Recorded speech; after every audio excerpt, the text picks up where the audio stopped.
Good evening, Doc and fellow master's classmates. I hope you're all doing well. I apologize for not being able to present live tonight, as I am currently attending our department's 50th anniversary event at Land Bank. For this session, I prepared a pre-recorded presentation on my assigned topic. I'll walk you through the problem, the key concepts, and step-by-step solution. Thank you for your understanding, and I hope you find this presentation informative. Collateral evaluation for corporate loans. This presentation focuses on the process of collateral evaluation in corporate lending. Collateral evaluation is essential because it helps financial institutions assess the value and reliability of assets pledged by borrowers to secure loans. By understanding this process, lenders can minimize credit risks and ensure that they have adequate security in case of borrower default.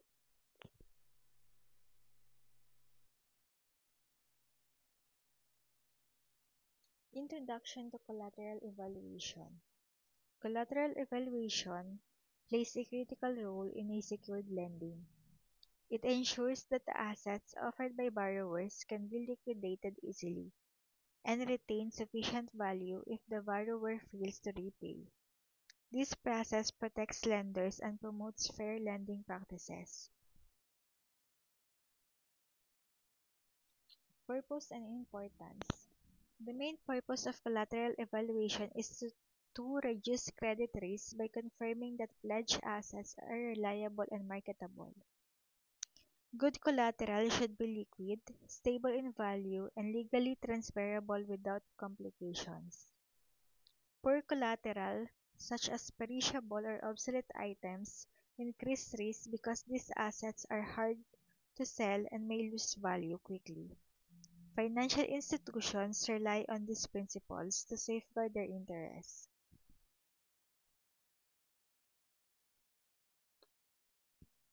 For Problem 37, Collateral Evaluation Scenario, in this section we will examine a practical scenario involving 9 firms seeking secured loans. Each firm offers different assets as collateral.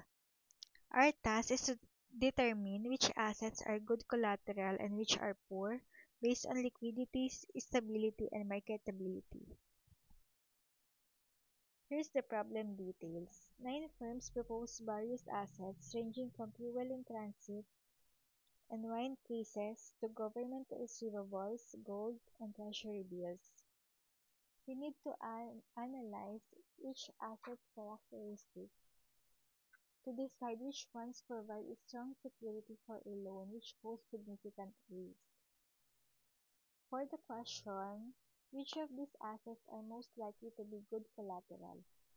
Which are likely to be bad collateral? Explain. For evaluation consideration, good collateral typically includes assets with stable value, high liquidity, and low depreciation risk, such as gold or treasury bills. Poor collateral includes perishable goods, unfinished products, and obsolete inventory, because these items are difficult to sell and may lose value quickly. Legal ownership and marketability are also key factors in the evaluation process. Collateral Evaluation Summary. This section summarizes the ratings and justifications for each firm's proposed collateral. It provides a clear comparison of which assets are considered excellent, bad, or very bad based on their characteristics. Here's the ratings and justifications. Firm C's government receivable, Firm G's gold, Firm H treasury bills are rated excellent because they are highly liquid and reliable.